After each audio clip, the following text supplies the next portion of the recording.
technical difficulties or anything else like that. All it really does is add to the fact that it's live and it's organic, right? Like people know that this is unedited because of the fact that we have things like that happen, right? Perfect. All right, so everybody that's tuning back in, we're back up. Just had to work out a couple of things, but we were talking about masks. And to preface this for everybody that's just seeing this for the first time, if you're watching this now and you're tuning back in, please reshare it, push it out onto your timelines and make it a watch party, or you can just share it yourself and tag other people that you think would be interested in hearing the conversation. But why don't we continue to dive into the masks? And we were just talking about how they protect from droplets, and the intention is not necessarily to protect you from inhaling it, but prevent the droplets from spreading if you're infected, or a person that is infected from spreading the droplets to other people. Exactly. That's what we said, Jan. So basically, we're gonna prevent it from going from the infected person or someone who's incubating it, not showing any symptoms, or maybe just recovered. Which usually are more contagious in that incubation period before you start developing symptoms. When you start developing respiratory symptoms and you're coughing these droplets, and we're gonna prevent other people from catching these droplets. And that's why I think masks are necessary, at least through this transitional period we're going through, especially if we are going to reopen things, reopen economy, reopen restaurants, reopen schools, reopen sports events and things like that. So I believe in it because which I want things to open back up, because we're all excited about opening things up. But I want to do it in a smart, scientific way. And if what it's going to take me to make that happen is to wear the mask, especially when we go into Walmart, you go into Costco, you go into a big a place where there's a lot of people there. I think it makes a lot of sense, makes a lot of logic, and makes you thoughtful about other people, about their children and family. So I think this is a small price to pay for us to move forward. And I believe they will work. Obviously we need to use it in the right settings, obviously. Now, does wearing the mask have any effect whatsoever on your own personal immune system or the amount of CO2 that your body is taking in on a daily basis? Well, if you were, I would say, if you're wearing maybe the N95 mask and wearing more masks on top of it 24/7, obviously that will have I don't have the exact specific scientific data to support this, but for us wearing these masks out in public, they're not completely sealed around your nose, around your chin, around your cheek. There's always air moving in and out. It's stopping the droplets from traveling from one person to another. But you still, the air movement is going to be going in and out for the amount of time that you are going to wear it in these events and going out when you're with other people. I don't think that will be a significant concern for us to worry about. And obviously, a lot of people think, well, if I'm sick, I'm coughing the same germs back and forth. Yes, that's a situation. We always encourage our colleagues, and how we do it at the hospital with the infection control is to kind of, when that's an issue, you're gonna change your mask frequently, because when it becomes soiled, when you're sneezing, when you're coughing, when you're feeling sick, that will become a different issue. But for general public, going out for half an hour in a crowded area, in a busy store, in a big supermarket, that shouldn't be an issue. I think it will help. Okay. Yeah, and that's kind of the gist of what I understood about it was basically that just because it's not sealed doesn't mean that it's not assisting in the reduction of the chances. And that's what I think that people really need to get a really solid understanding of, is that at this point, we're not trying to completely eliminate any chance of you contracting the disease. We're trying to put together measures that will mitigate the risk that you have of contracting it. Not completely eliminating. That's irrational. That's not possible to completely eliminate the chances. But you decrease the chance. I mean, every year I tell people, well, let's take, for instance, if you think about the influenza, we say, even though it's not 100% protection, it doesn't cover all the strains that are circulating. But if you can prevent 50-60% of that happening, for 330 million people in the country, it's a great accomplishment. The same thing as you said for the mask. You have all these big droplets that we're trying to prevent from going from one person to another. If you prevent 70-80% out of that of going, that's a huge thing. That's and I would encourage people in situations like this, especially when cases are spiking up. You know, kind of. I think this is not gonna. It's not gonna hurt you. It's something that will help others. And why don't we do it as much as we can? Obviously, we Right. can't force people to wear it, and that's why I'm always in favor of not pushing people to do something. I want to educate them to do it themselves, for them to kind of take the initiative to do it themselves. Don't There we buy go. someone a house, give him Yeah. a job that will make him buy a house. You know what I mean? That's There how we I feel go. about it. There we go. And that's why we get along. That is exactly why we get along, my friend. The education piece is huge. It's impossible to get somebody to do something that they don't want to do if they don't understand why. If they don't understand why they're supposed to be doing it, or there's a bunch of conflicting information like there is right now, it's difficult to try to get somebody to understand that. We just had a question pop up here from Kim that says, should you wear a new mask each time you go out, even if it's only for 15 minutes? And what I want to add on to that is it a time thing and a going out in public, or you just said, is it just whenever this mask gets soiled, you should wash it? Or, there's a lot of people with fabric masks that are reusable. What are your thoughts on best practice for the at-home masks and things of those nature? Well, obviously, I can tell you from my perspective. Working at the hospital, we traditionally, before the COVID happened, we always wore the mask once. We wore it when we went in the patient room. We went out, we got rid of the mask because this patient is sick, suspecting TB or influenza or anything. We got rid of it. We wore a new mask.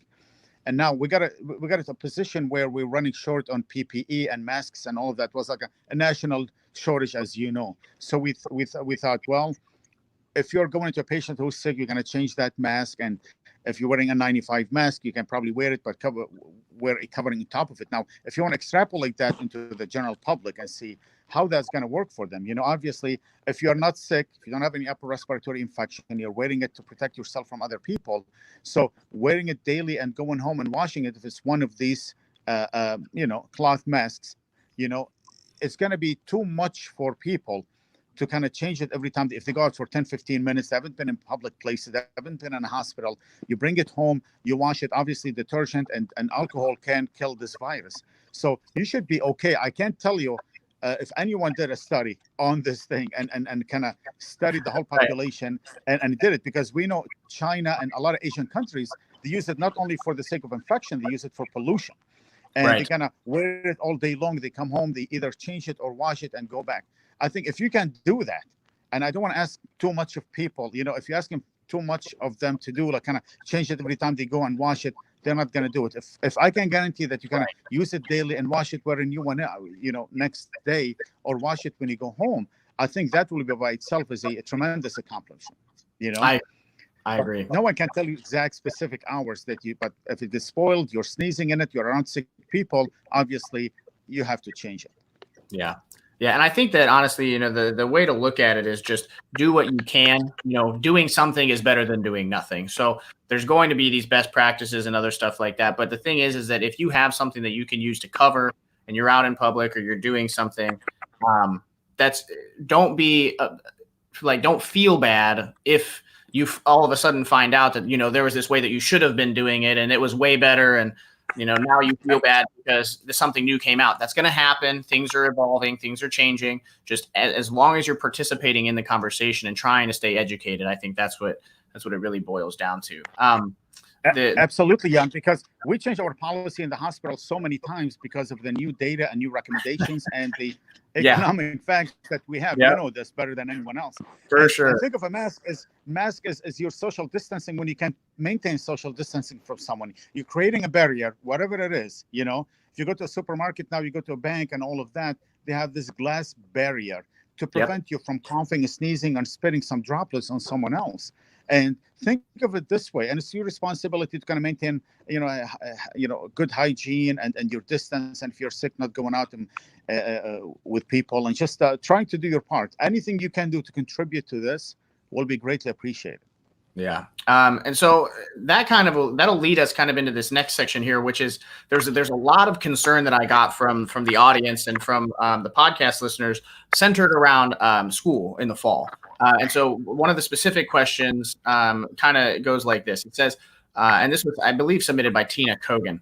And so, what do you think about junior high and high school kids going back to school? And then, besides wearing masks and washing our hands, what else can we do as teachers to try to keep ourselves safe and the kids safe? And I know that she works in a very young classroom, so no contact with students is going to be extremely difficult with, kindergarten, first grade, second grade, third grade kids. Is it masks? Is it trying to do any type of social distancing? What are some things that they could potentially implement that are simple solutions that could try to mitigate the risk? Well, this is a question. I try to help out and use my, as we mentioned previously, my personal and my professional opinion, because I have two children, and obviously the question is always, are we going to go back to school? And I was talking to our the school my kids go here in Fairlawn, how we can bring kids back to school, because it's really a fine line that our officials and our governor and the principals and superintendents, they have to walk in this fine line, because on one side you want to take these kids to school, but we want to keep them safe, and the other aspect is all this family burden and the stress and mental burden that's going to be placed on parents who are especially working, and they're going to have the kids staying at home. Who's going to be, not everyone cut to be a teacher. No one's cut to have like home, to be able to do homeschooling. Right. The pressure is going to be tremendous, and kids going to be losing education because there's no end in sight for the COVID now, because we have a strain now. It's going to be another strain next year. Whether the vaccine is going to help, whether all treatment is going to help, we're going to have another strain maybe in 2 to 3 years from now. So the main thing is, how can you maintain the social distancing in school? And we talked about this concept, and the Infectious Disease Society of America has issued a statement saying we want to encourage kids to go to school if we can maintain the safety measures. Obviously, that's our biggest priority. I want kids to be safe. I don't want anyone to get sick. I don't want anyone to anyone to die. Right. Obviously, we have seen that kids were able to fight this infection more than others, even though we have some cases of the severe inflammatory syndrome that was affecting kids. Luckily, they were fighting it well, and that's one of the good things. Kind of brought some optimism to my life and perspective. We talked about how we're going to get the kids to school. First of all, teachers and students and anyone who works in that school system who has a bad immune system, immunocompromised, and chemotherapy, who has any sickness that will put them at severe risk if they get the infection, these people have to be given the option to stay at home, obviously, to maintain their distancing from everyone, because when they get the infection, the morbidity and mortality risk for these people is obviously significantly high, especially for kids and people who are sick or immunocompromised and things like that. Right. Now, the other part of students, I talked to the principal of the school. Can we maintain a 5 to 6 feet distance and between children in that classroom where they have their homeroom, and they can maintain that distance where wearing the mask coming in, going out, the teachers are wearing the mask and wearing a shield, having a sink outside the room where kids are washing hands frequently. Instead of going to separate classrooms, the teachers will rotate rather than having the kids going from one classroom to the other. Try to organize the process of going in, the process of going out, and check their temperature 2, 3 times a day to see if there's any issues that we can capture right away, and we can trace their contacts, and follow this process. If we can maintain this environment for these kids, and the family is okay with that, probably based on how things are going between now and the end of August, we should be able to have this option open. Now, if cases start climbing up between now and the end of August, when kids go back to school, we see a lot of cases happening amongst children, then we can revise this and we have them sit at home. But Jan, this. It's a big setback for something that we do not have a timeline for. Even if we got the vaccine next year, if it works for one strain, what if it doesn't work for the strain that after that, like influenza? Are we going to wait for here's my biggest question. What's my big landmark point where I'm going to decide, I'm going to send them back to school? It's going to be a gradual process where I need to educate these kids. And I believe in our kids. Once we teach them the right thing, as you said. We're going to educate them. We're going to help them to protect themselves rather than sheltering them so much. And at the same time, we need to protect them and not get the infection. And I want to give my kids the right education and the right equipment to protect themselves and to know what's good for them, what's bad for them. Right. And that's why, I'm always thinking, should I send my kids to school or not? How are we gonna do the transportation, for instance? How are we gonna sanitize the bus? How are we gonna make it have capacity, for instance, in that bus where kids have a good process of going in and going out? I think it's doable if we really want to do it and put resources into it. We should be able to, but I think I should respect families' wishes in this perspective. Yeah. It's all about just like kind of my approach to pretty much everything is just figuring out multiple pathways, educating on the options, equipping people, to your point, equipping people with the knowledge and the ability to make their decision as long as they're educated correctly. And we kind of came up with here at Apex 3 separate words that we've applied to a bunch of different situations, right? And it goes empathize, educate, advocate. And you start describing those 3 words from the advocate perspective, and then you go backwards. So in order to be an advocate means to be a voice for somebody that may not have one, correct?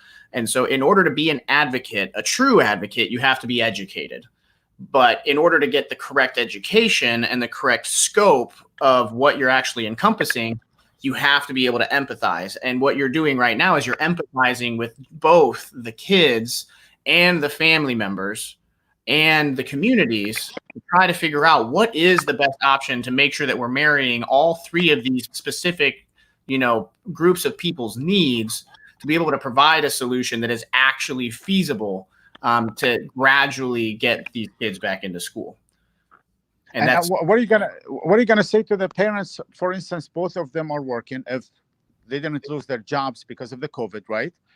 How are they gonna stay at home? How are they gonna get if they have younger children who need help with homework and schooling and online lectures and things like that?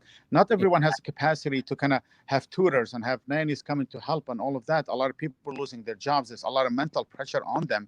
And a lot of people are approaching me now. I have some people telling me, I don't want to send my kids to school. I just want to keep it online. I said, that's fine if you're comfortable with this. A lot of other people saying, I want to send my kids to school. What do you think we should do?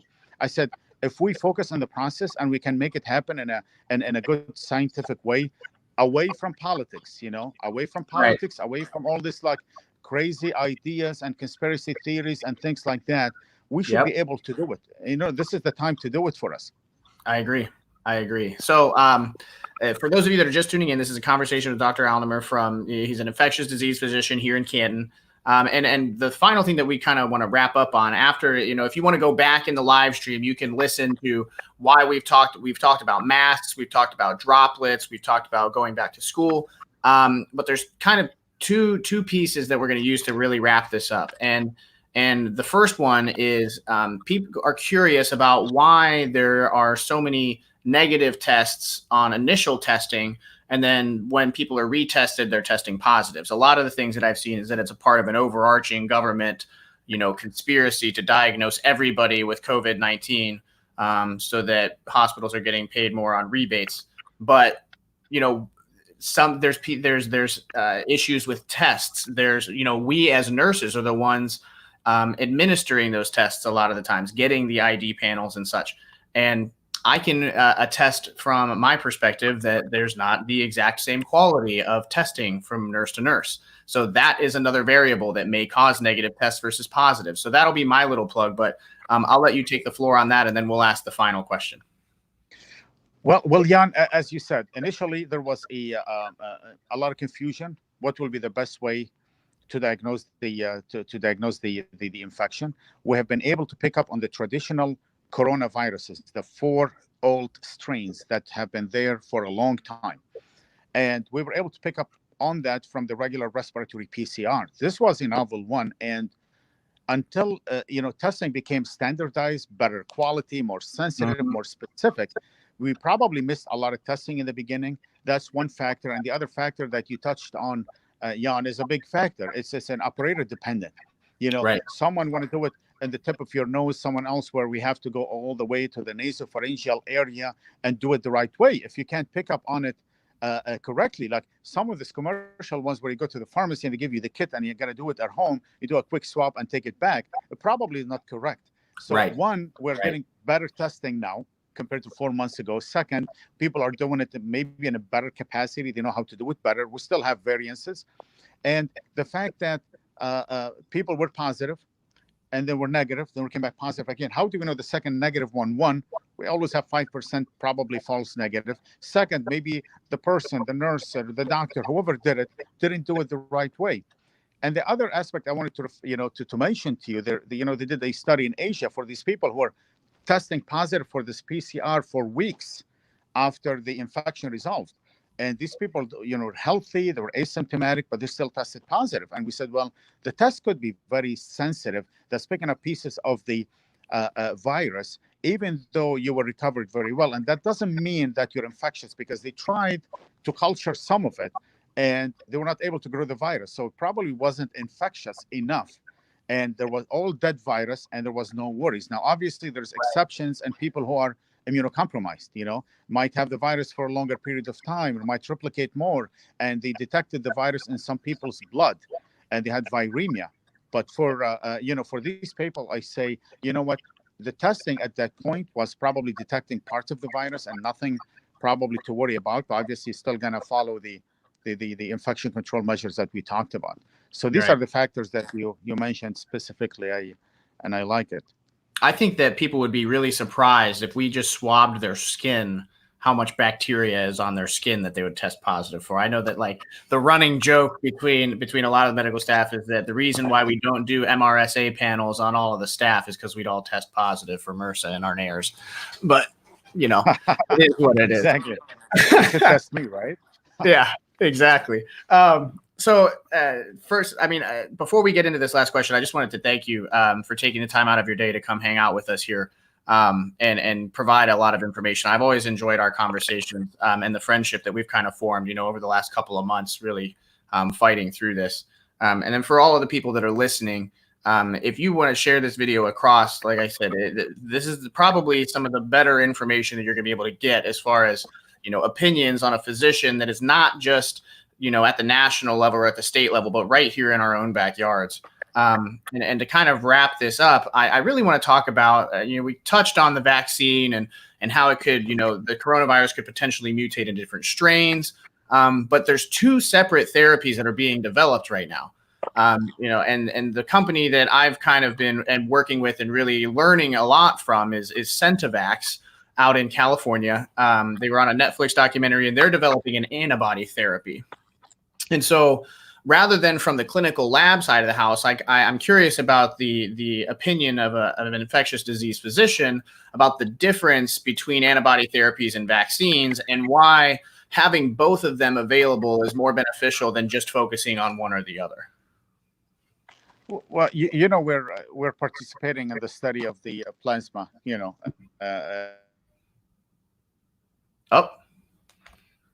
Looks like we may have experienced a short drop. Let's see if he reconnects here. Oh, beautiful. There you are. Can you hear me on? And yep, we still have sound, so we're good to go. Can you hear me? I lost you, my friend. You're good. Just talk. Here, I'll type it in the chat. I can still hear you, boss. Oh, he's going to pop out. Let's see. I know I can still hear him. Hopefully you guys can still hear him in the chat. So if stuff like that happens, in order to help me out while we're waiting for him to reconnect and pop back in, can you message me if stuff like that starts happening? If the sound breaks down or the video starts getting all laggy, just let me know in the comments and I can fix it. I think we're doing okay now, right? Good to go. Perfect.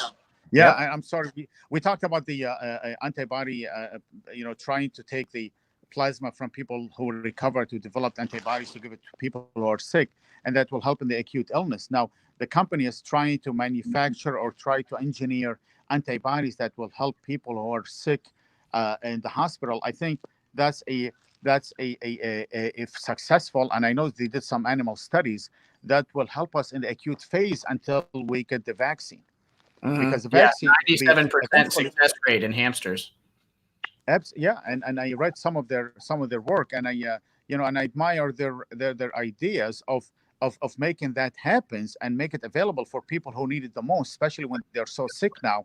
Until we Right. develop the herd immunity, until we get the vaccine readily available and done on a large scale, was gonna takes maybe a year, 2 or 3 years, who knows? And we're gonna have a different strain every year, and we're gonna make sure that the vaccine and the antibody will work for both of them. But until we get to that process, the long-term prevention, which is the vaccine, the antibody treatment, in theory should help. And I'm looking forward to seeing their studies on a larger scale. And I know they were trying to get more funding, more studies on to take it a step further.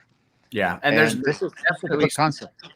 There's definitely some good news that hopefully will be coming down soon about funding and studies and everything else. I know that they're in the process right now of doing some things to make that happen. I'm not at liberty to discuss that currently, but it's in the pipeline, and we should have some ideas about that coming up here soon. And I think that's really all the questions that we have. So what I'll do is I'll just open it up to the floor. Just if there's anything that in particular that you want to really hit on or that you want to say, now is your time to shine, my friend. Well, I know there's a lot of speculation today. I know the governor's our governor DeWine is going to speak today at 5:30, and probably the new spike in cases is what prompted him to take some measures. I'm not sure what exactly he's going to say. I know the hospitalization and ICU admissions have not spiked as bad as the new cases, probably because we are testing a lot more than before. And a lot of people calling me for someone who was tested and was asymptomatic because of their exposure to someone, and they were doing well. And up until last Friday, we haven't noticed much of a spike in the people who are admitted to the hospital. But obviously, if you look at the whole state, on a statewide level, he probably is going to talk about not only a county by county. He's probably going to say it's a state mandated mask for everyone in public places. You're going to a mall, you're going to a supermarket, you're going to any place. Everyone has to wear it in public places. You're going to a restaurant, you have to wear it until you go in, and then you can take it off. So it's going to be a lot of speculation about what he's going to say. But what I would ask our people to do, as they have done so far, they've done, I can speak of Ohioans and our hospital healthcare system here. They've done really a great job, an amazing job to stay at home, to do what they have to do. And we were able to kind of tame things down for the last few months. Now things start spiking up because people opened up a little bit. We're testing more, people traveling more. And this is, something I talked to before. It's going to happen. It's not going to be 1 or 2 or 3 spikes. It's going to be a lot of spikes happening. And we're going to take whatever steps necessary. But I want our people to take it with with an open mind. The idea that if he's going to make the masks mandatory in public places, it's just use judgment to kind of protect other people. You can't push people to to wear masks, and you can't force them 100%. But you can do it out of courtesy to others, out of being thoughtful to the healthcare of our friends, to the population, to kids in school, to people at the hospital. And I want we're not used here in the country to people telling us what to do at all times, and to force people and enforce wearing the mask is going to be very difficult compared to other parts of the world. It's a little different culture. But how I do it, I always wear a mask. I take a mask with me. If I see a situation that will require me to wear it, I will do it, and I will ask everyone to do their part. It's going to be probably limiting hours on a lot of businesses, maybe closing certain ones, or asking people to wear masks at all times. And I really ask of our people to take it with an open mind, away from any preconceived notions or political affiliations or anything like that, because we're all in this together. If we can't do it together, no one else can do it for us. Exactly. I when we were just starting with all of the COVID-19, I had an interview with Lieutenant Colonel Phil Brown. He was, a huge mentor of mine and kind of started me on this journey with Apex in general. And one thing that he said was that, we haven't seen something that has affected the world at this level since World War II. So, and he was like, and what did we do in World War II? We had scrap drives. We had, people were buying bonds for the government. People were helping pave their own roads. We were women in factories producing airplane parts to supply soldiers overseas. I mean, it was every single person did something, whether it was putting a penny in a donation, can, or it was hauling scraps that they could build tanks. Everybody did something. And that's kind of, I think, the mentality that we need to take with this coronavirus is less the political affiliation back and forth. Are they playing data because November is coming out, blah, blah, blah. If we take it out of that context and try to eliminate as much of that external BS as possible and focus on the fact that we're really all in this together, no matter what type of small piece you play, it's still a part of the puzzle.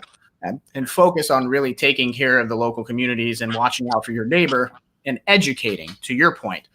Focus on the educating, not just belittling people needlessly on social media or in person because of their political affiliation or because they believe whether or not they should wear a mask.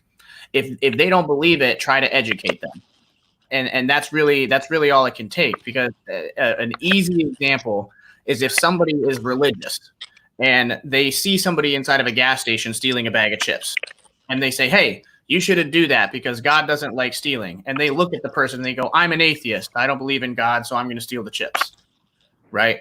It's because they're not educated or they don't believe in the same thing. So you cannot base your argument strictly on believing that everybody has the same educational level or if they have the same beliefs. So in order to mitigate that, rather than yelling at somebody because they stole a bag of chips, even though their belief system is different, just try to give information. And you can't cause animosity by trying to educate. If you keep the tone that you're not belittling, there's a fine line. Try to educate.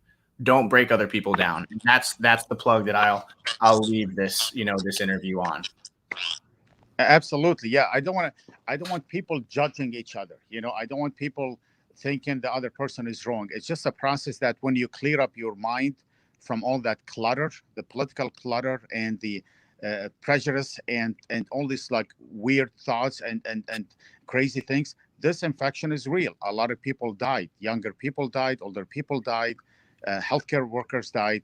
We have a lot of cases now, whether that's because we're testing more or people are really getting sick more. It's really hard and too early to judge. And that's what I'm saying is we're just going to use our common sense based on the scientific evidence that we have. And whatever you wish on others, others doing it to you, you should do it to these people. And just common sense. Don't judge people. Don't yell at them. Don't scream at them. If you're wearing a mask or not wearing a mask, do your part. And that's the only thing you can do. And they can do their own. And hopefully, the more you push people, there's going to be a lot of backlash, a lot of pushback against you. And it's not going to happen if you force people to do it. And I really have a great faith in the American people and doing the right thing. They've done it over and over, and they're going to do it again, no matter what. There's so many vaccine research going on. We have, the antibody company that you are working with from a scientific standpoint. There's a lot of vigorous research. We're going to do it. It's just a matter of how we're going to cross that bridge with the least amount of damage and mortality and people, dying and getting sick. So let's just wait. Let's be patient and just kind of be thoughtful to each other. And whatever the governor is going to say today, a lot of people obviously calling me like, what is going to happen? They're going to shut down the whole state again. They're going to force me to wear a mask. They're going to get the police to chase us because we're not wearing a mask and stuff like that. And I want people to look, for instance, New York City. They haven't reported the last few days any new mortalities, they said, because they went through that big, brutal situation. And now they learned from that and they're trying to kind of get themselves out of that that bottleneck, and they survived and they're doing well. And we're going to do all well. It's just going to be just a matter of time. Hopefully the virus is not behaving in a bad manner as it did a few months ago. And the mortality rate hopefully will decline. Good. Yeah. We'll just keep an eye on the data. We'll see what happens with DeWine tonight. But as for this, I think that we've just given a lot for the audience to chew on. And so if you guys have any follow-up questions that have developed throughout this conversation, feel free to submit them to me, and I'll make sure that I get them to Dr. Al-Nemr. But that is the our stream for the day. So everybody that's watching, I applaud you for coming and hanging out with us. I appreciate your time because I know how valuable your time is, and we're all busy. We've all got things going on. So the fact that, you know, between around 50 of you took the time to kind of stop by and say hello right off the bat it warms my heart that we have, you know, two local guys here. I'm really trying to promote good, positive information to the community. So thank you again. And this will be us checking out. Until next time, make sure that you're wearing your mask, you're staying safe, and we're in this together. Don't forget that. So keep chasing your Apex. And until next time, this is Apex Communications Network. Have a good time, my friend. All right.